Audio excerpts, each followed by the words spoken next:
Hello, my friends, and welcome back. Thank you very much for being with me again today. You can't believe this one. This is a projection of actually reality. Is I do something on you, and then I call you out for doing that to me when I've been doing that to you. That is such a unbelievable weaselship, however you want to call it, that these guys are doing. And I'm talking about a very, very, very dangerous and strong and important individual. This guy is NATO Intel chief. So the boss, the chief of NATO Intel, he tells us that actually Russia's war on Ukraine is a hybrid war aimed at us. So Russia is waging a proxy war in Ukraine against us. It's not the other way around. It's not we funding and giving the Ukrainians weapons to destroy Russia if we can. It's not that. It's they want to do that to destroy us somehow. So if the Russians take Ukraine,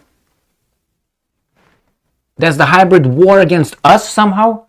Unless Ukraine belongs to us, I can say that. But last time I checked, Ukraine was an independent, supposedly sovereign country, we're told. So it didn't belong to you to be a proxy war against you. If you didn't do anything against the Russians, and let's say the evil Russians would have taken over Ukraine, where's the proxy war against you further than that? Well, I will read maybe one or two paragraphs from this article that I have here.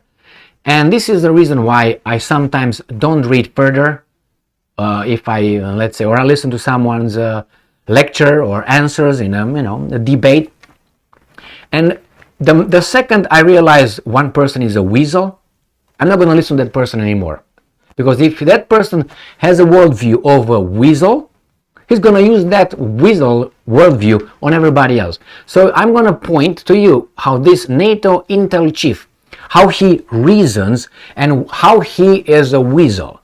Therefore, I just skimmed through the article, which is like this long. But after the first paragraph or so, I said, this guy is not fair, is intellectually dishonest. Why should I read further? But he's interviewed and he is a very important person. You can tell me, hey, Emil, what did you expect? He's supposed to be over there. He's supposed to be on that one. Well, don't you respect yourself?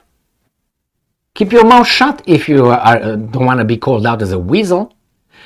But probably that's the way he got over there. I don't imagine that he got over there through his virtuous, morality and intelligence, but weaselness. So anyway, let's get going with this one. Military Times. This is the weasel right here. NATO Intel chief, Russia's war on Ukraine and a hybrid war aimed at us. All right, and a hybrid war aimed at us. And I'm going to show you where he starts the whole conversation. So David Cutler, Assistant Secretary General for Intelligence and Security, describes hybrid threats in the NATO Experts series on the Alliance website, NATO. So Military Times senior managing editor Kimberly Dozier sat down with David Cutler, NATO's Assistant Secretary General for Intelligence and Security, on the sidelines of the 2023 Lanard Meri conference in Tallinn, Estonia. Earlier this month, Cutler started as a naval surface warfare officer patrolling the Pacific and taking part in Operation Southern Watch, aimed at keeping Iraq dictator Saddam Hussein from harming U.S. Iraqi Shiite allies in the south of Shiites. I think that's how they call them here, Shiites, south of his country. Cutler now wrangles some 80 intelligence organizations from 31 NATO members, organizing their efforts somewhat like the Director of National Intelligence provides guidance to the U.S. Intelligence Agency. His main focus right now? Russia's all-out war on Ukraine and its hybrid war against Ukraine and NATO. So Russia is conducting a hybrid war against Ukraine and NATO, as well as the rest of Europe. Okay, we got everybody lumped in. This conversation has been edited for brevity and clarity. Oh, thank you very much. We're two tards. We wouldn't understand, Mr. Cutler. So, let me go exactly where he is talking about right here. The question. Let's start with the NATO definition of hybrid threats, combining military and non-military means to take covert and overt action that involves everything from disinformation and cyber attacks, economic pressure, energy, coercion, irregular armed groups, and even use of regular military forces. Does this fit United States of America or NATO? So combining military and non-military means to take covert and even overt action that involves everything from disinformation, cyber attacks, economic pressure, that is sanctions and boycotts, energy coercion, irregular armed groups, and even use of regular military forces. These hybrid methods are used to blur the lines between war and peace and to attempt to sow doubt in the minds of target populations, really with an aim to destabilize and undermine societies. And what we've observed is that the speed, scale, and intensity of these hybrid activities has increased in recent years. Here is where he starts. Ukraine has been the victim of hybrid attacks since even before 2014, when Crimea was illegally annexed. Why? So this is where they lost me. Right here. Because their history, this weasel's history, he frames it after the illegal, annexation of Crimea, according to him in 2014. And he said, even before, but he's not going to touch that. He's not going to say, what do you mean before? Can you give me some examples? No, we should trust him because he's the secretary director of, all that. So 2014, when Crimea was legally annexed. Why? What happened in 2014 and the spring, Mr. Cutler? So that's where this guy lost me, and I was like, my attention is divided right now. So he's not going to, it's another thing. I almost forgot. Everything important. They're going to tell us how that annexation and what the Russians are doing are actually destroying the Ukrainian population's trust in the government and its institutions. Again, he doesn't go to what happened in 2014 in March, February, April, and so on. No. History starts when he likes it to start. So that's a weasel. So let's see where he says that. Let's see, where is that? Right here. And then in years in between, after the Crimea, that's where he's focused on. You've seen everything from sustained cyber attacks of varying scales, denial of service data, exfiltration, and so on, and then attempts to really undermine, this is priceless, really undermine the Ukrainian people's confidence in the government, undermine elections, try to steer the government in a direction against a Euro-Atlantic alignment, whether for the EU or for NATO. So he tells us that what the Russians did, they tried to destroy Ukraine's people's confidence in the government. Who toppled the elected official government, legitimate government of Ukraine in 2014, Cutler? We know shit. You think we don't, but we do. Why don't you ask your little friend? Her name is Victoria Nuland. Vicky. Hey, Vicky, what's up? What happened over there? Do you remember? Like in October, November 2013? You remember? Yeah, I do. Because we have you on tape, baby doll.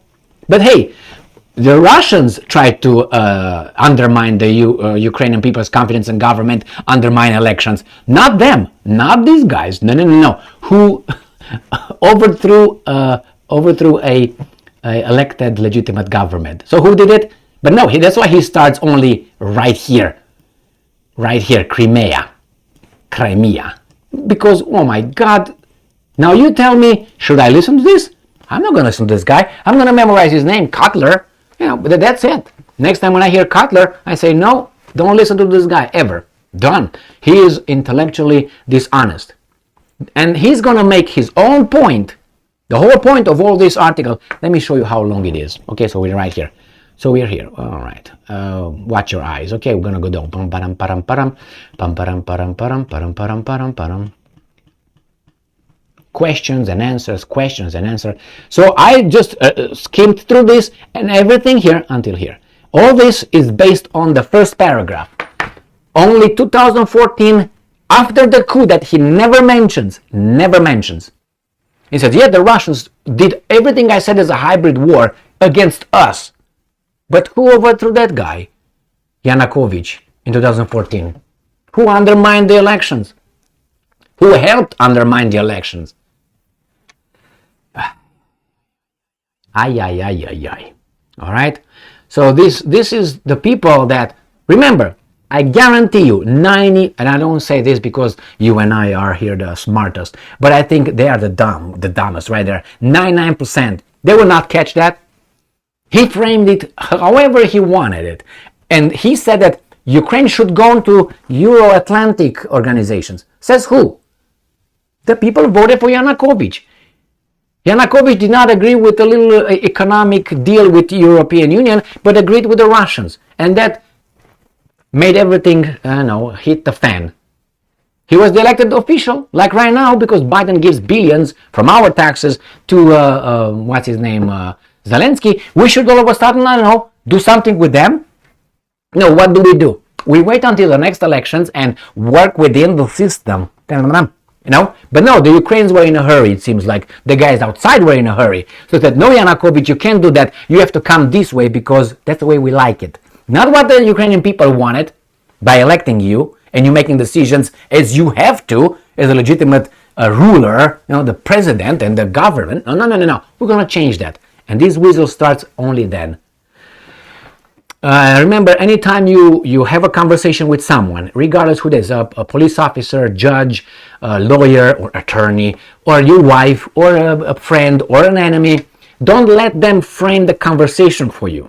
Do not, unless it works in your interest. And when you lose, you go back to the beginning. I say, hey, actually I disagree with that, so everything that I lost, but you don't tell him you lost, everything I said so far actually has no value because I disagree with your premises. If you lose, be a weasel, because here is about winning and losing. So, you know what I mean? Don't let them frame it. When you go somewhere and say, hey, you can't use that word, says who? Who are you to tell me? Oh, we use now little people. You use little people. I don't want to use little people. I want to use the term in a dictionary, which is right there. What's wrong with that? Well, you see, I can say it right now. And others. Anyway, you know what I mean? And there's many like... No, they try to train us like they are our teachers and we are the tards somehow. How did we become the tards here in the society? I wonder. Hey, be kind. No, I want to be truthful. Who says that being kind is on the top of the list of values? I don't want to be kind. I want to be truthful. The kindness for me is somewhere very below, right there. If I am truthful and then kind, that's fine. If I can be both, that's the perfect combination. But you can't really be kind and be truthful. Because if you see someone as fat, you're going to call that person as he is. You're going to say, you know what? You're a little bit, how do I put it? Not the thinnest person in the world. You're almost the thinnest, but not the thinnest. You lie, but you're kind. And the person will say, thank you. All right? You lied to that person. That person will not change his condition but you say, hey, why do you have to lie? Because you hurt that person's feelings. That's very important. It's not going to change his condition or her condition that it seems like hurts its feelings. So you're supposed to alter your reality and be a weasel. Be kind. You know what I mean. With that society, we're not going to get anywhere. Because if I call you, calling me or saying son, it is not kind, what are you going to do? You have to say at one point, yes, I am kind. Or I don't care if I'm kind. Like, safety is my goal. Safety is not my goal whatsoever. Getting the job done is my goal. That's the right here. And then safety, yes. Otherwise, I'm not going to do anything. Because it's not safe. Oh, it's not safe. I'm not going to do anything. Talk to Magellan. Then talk to others. Jesus Christ. Cortez and other... Christopher Columbus. Hey, you're not safe going across that little ocean over there. Okay, I stay home. But he was safe. and so on. You got my point. Courage, one of the ancient Greek values, was the most important one. Why? Because on that, everything else stands. If you don't have courage, you're not going to have courage to do anything. You're not going to do anything because you're, my pussy hurts.